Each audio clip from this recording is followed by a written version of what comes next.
Bonjour, dans cette activité, nous allons voir pas mal de choses. Nous allons commencer par voir comment accéder aux logiciels qui sont sur l'ordinateur, comment également recréer des raccourcis et accéder facilement par la suite.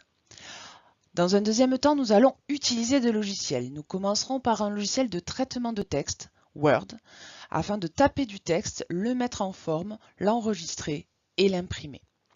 Ensuite, nous passerons à la messagerie électronique avec un logiciel de messagerie, c'est-à-dire installé sur l'ordinateur, et un webmail, une messagerie consultable par Internet.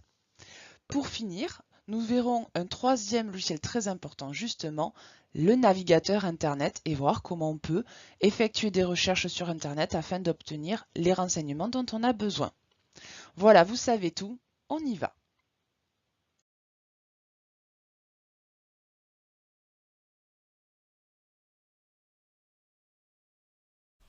Avant de voir ensemble comment utiliser des logiciels, il serait utile de savoir où les trouver.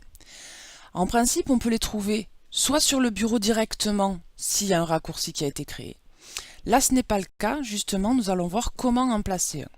Pour accéder absolument à toute la liste de tous les logiciels que j'ai sur l'ordinateur, je vais aller en bas à gauche sur notre menu démarrer, je clique, et je trouve ici la liste complète de tous les logiciels installés sur l'ordinateur. Je vais vous montrer comment faire le raccourci du logiciel PowerPoint, un logiciel qui permet de faire des diaporamas grâce à la suite de Microsoft Office. Je descends jusqu'au P puisque c'est rangé par ordre alphabétique et je le vois là. Donc première solution, comme je vous l'ai dit, faire un raccourci sur le bureau. Je clique dessus et je maintiens mon clic enfoncé et je fais tout simplement glisser en visuel sur le bureau. Vous voyez, ça marque lien. Je lâche, j'ai mon raccourci sur le bureau. Je pourrais également rajouter, comme j'ai là, un raccourci sur la barre de lancement rapide, ça s'appelait aussi la barre des tâches. Il suffit de faire la même chose, je cherche le logiciel que je veux mettre dans ma barre. Alors, je vais en chercher un que je n'ai pas, par exemple Home by Me. Je fais un clic droit cette fois dessus. Je viens au plus. Et vous voyez, il y a épinglé dans la barre des tâches. Et il s'est rajouté ici, donc je pourrais le lancer directement. Donc, deux façons. Je crée mon raccourci là, je le crée en bas, et la façon quand même la plus usuelle, c'est d'utiliser tous les programmes qui est ici.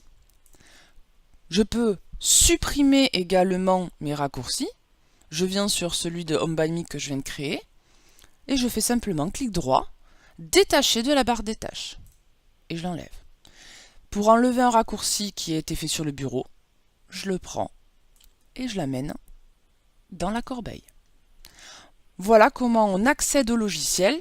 On crée ces raccourcis pour gagner du temps et de l'efficacité. C'est beaucoup plus pratique d'avoir un accès direct aux logiciels les plus usuels. Dans la prochaine vidéo, nous verrons comment en utiliser certains. Allez, à tout à l'heure.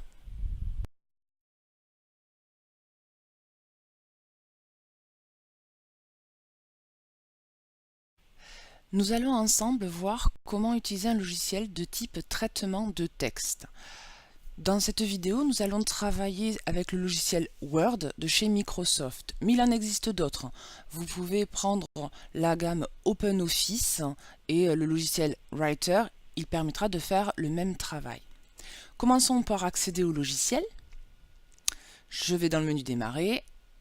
Alors, il est dans les plus populaires et en raccourci car je l'utilise souvent, mais vous voyez, comme d'habitude, nous pouvons le chercher dans la liste complète des logiciels qui sont dans l'ordinateur et pouvoir le prendre directement par là.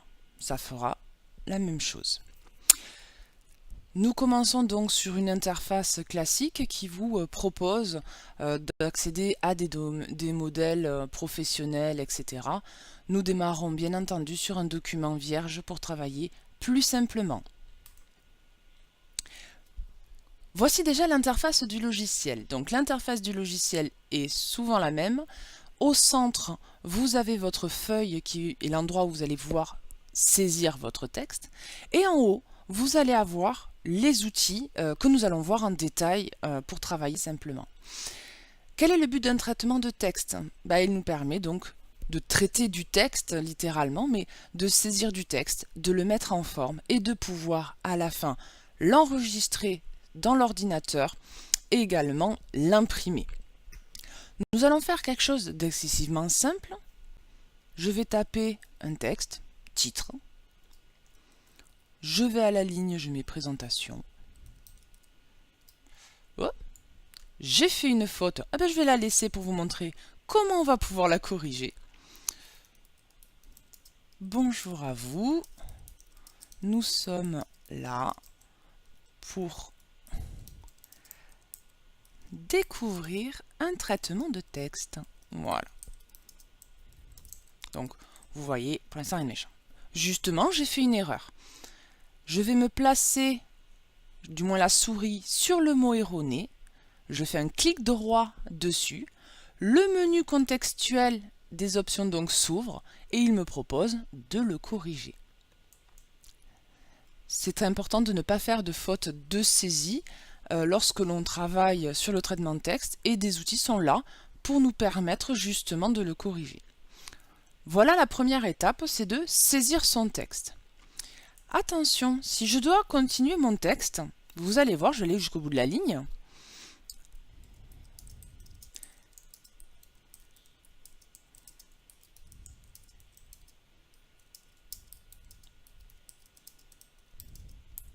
Et comme je l'ai écrit, vous pouvez remarquer que lorsqu'il n'a plus la place, il va aller de lui-même à la ligne de dessous.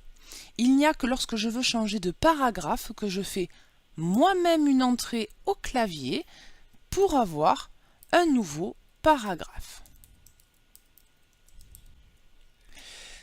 Donc la saisie, ça se limite à ça. Si je tape mon texte dit au kilomètre, je mets que les retours à la ligne. Donc mon texte, je l'écris bien en respectant les majuscules, les minuscules, les accents, la ponctuation, etc. Maintenant, il faudrait mettre un petit peu ce document en valeur, faire en sorte qu'il soit un peu plus esthétique. Nous allons commencer par changer la police globale de ce texte. Qu'est-ce que c'est la police? C'est le style d'écriture. Vous voyez, je vais venir cliquer et descendre, ça met en surbrillance, ça veut dire que j'ai sélectionné mon texte et je suis dans la police qui s'appelle Calibri. J'ai pas envie d'être en Calibri, je clique dessus et je peux choisir la police qui me fait envie ou dont j'ai besoin. Je vais aller prendre une police classique qu'on utilise assez souvent. Je descends, je descends. Vous voyez, il y a beaucoup de polices, ça dépend des ordinateurs. Je vais utiliser Tahoma. Et je trouve que c'est écrit un petit peu petit dans ma lettre. J'ai envie de l'agrandir un petit peu. Vous avez la possibilité juste à côté d'augmenter l'écriture de votre travail. Nous allons écrire en 14. Donc voilà, pour les choses simples, je change ma police ici. Je change la taille d'écriture. Ça, c'est pour le travail global à tout mon document. Je l'ai sélectionné, j'ai travaillé. Maintenant, je peux venir traiter élément par élément, mettre en valeur différemment. Je vais prendre par exemple mon titre. Je clique dans la marge pour le sélectionner. J'ai envie de changer son alignement. Je n'ai pas envie qu'il soit aligné à gauche puisque c'est un titre. Je préférerais qu'il soit centré. Les alignements, vous les trouvez dans ce groupe qui s'appelle paragraphe. Alignement à gauche, centré à droite et justifié. Justifié, c'est le corps du texte quand nous voulons qu'il soit parfaitement aligné et à gauche et à droite pour avoir quelque chose de plus régulier. Là, je vais vouloir le centrer. Je clique simplement, ça le centre. C'est un titre. J'ai envie de le mettre en valeur. Je vais l'écrire bien plus gros. Allez, en 36. Pour mettre en valeur un élément, nous avons d'autres outils. Des outils qui s'appellent les attributs. Alors, les attributs, nous les avons ici. Gras, qui va écrire plus épais. Italique, qui va pencher le texte. Souligné, comme son nom l'indique, qui va souligner le texte. Et je peux même à côté choisir le type de soulignement que j'ai envie. Allez, un peu de fantaisie, je vais mettre un souligné en tortillon. C'est un titre en gras. Je pourrais barrer. Écrire en petit en bas, c'est ce qu'on appelle l'indice. écrire en haut, c'est l'exposant. Vous avez carrément un truc très utile, je vous conseille de l'utiliser. C'est des mises en forme préparamétrées. Et on peut comme ça mettre en valeur le texte de façon très simple. Par exemple, je vais choisir... hop. Allez, on va prendre le orange. Et je vois que le souligné, ça fait pas très joli. Je peux changer d'avis et l'enlever. Et choisir d'écrire encore plus gros mon titre. Vous voyez, on peut le modifier autant que l'on veut.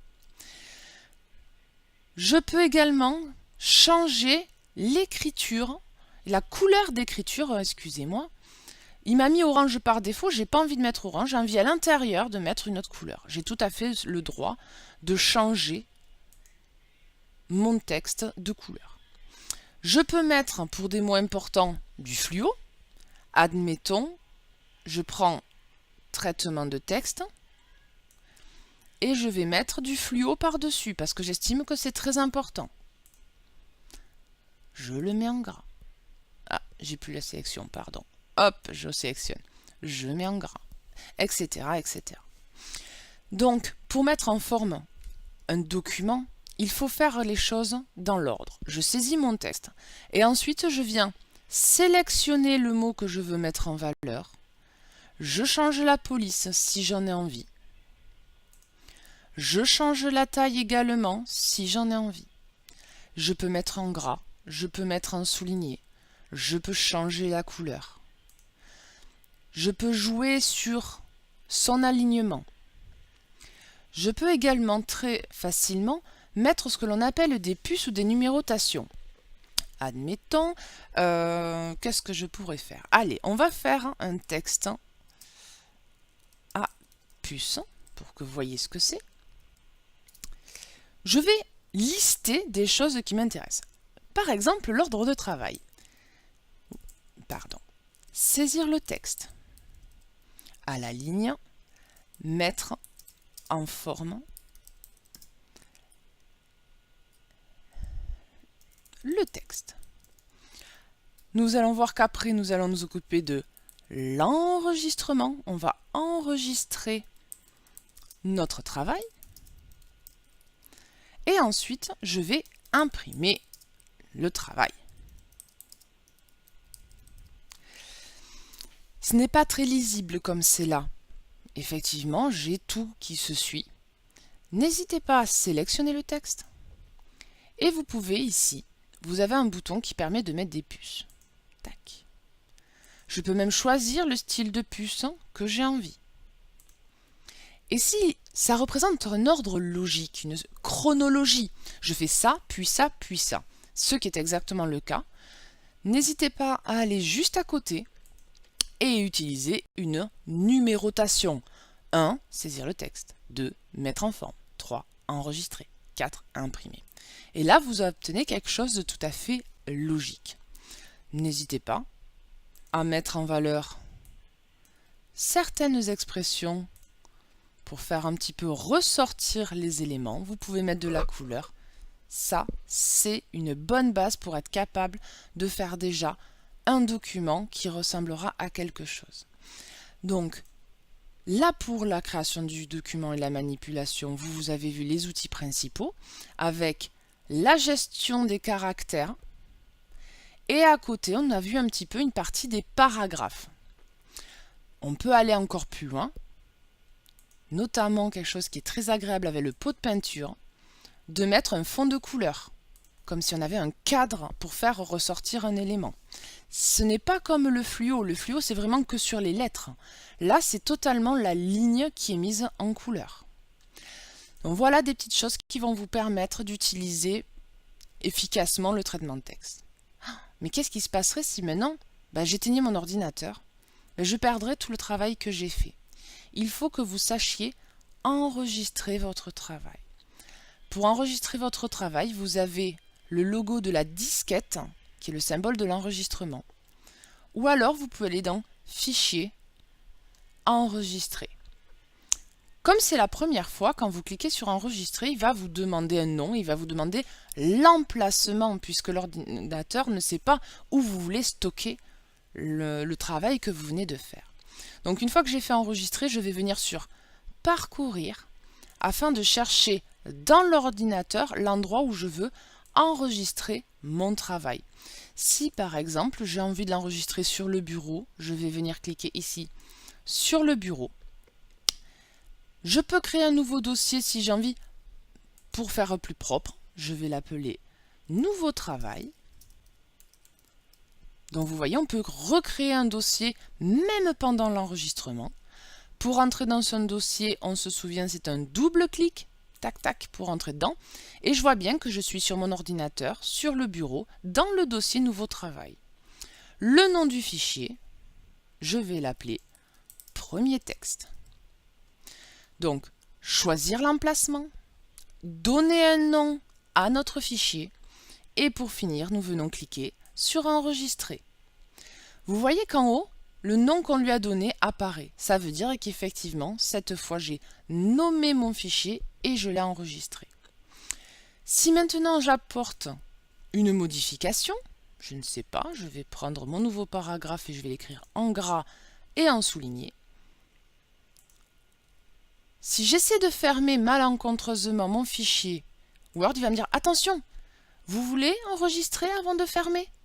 Donc là, quand j'ai ça, soit je fais enregistrer, ça va enregistrer mes modifications et fermer le logiciel. Soit je clique sur ne pas enregistrer, je perds mes modifications et je ferme le logiciel.